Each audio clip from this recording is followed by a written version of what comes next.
Skyrim does put you to sleep when you play it too late. I wanted to do a Skyrim playthrough where I get really OP magic items, because I've never done that. But that's something you can do in Skyrim, and it seems fun. But you have to grind. Because I remember I was trying to grind to like dragon bone armor. Or dragon scale armor. And I never even got there. But I want to do like enchanting. Long setup to make those items. But it might be worth it. What if I just like, I don't do anything? Like I get to Riverwood.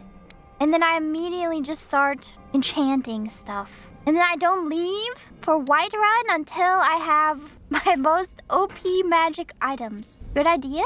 And then the rest of the game will be like a fun romp. Or no, maybe I go to the wizard college for immersion purposes. And I study there for 8 years. 4 years undergrad. Better make it 5 for post-grad.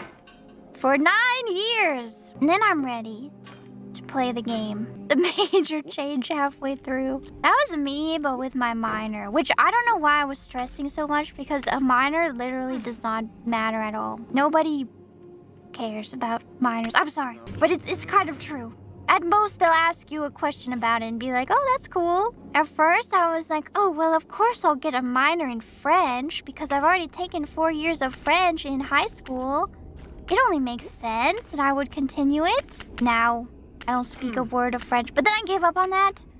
And I was like, okay, well, let's get a minor in anthropology because anthropology is cool. And then I took a bunch of anthropology classes.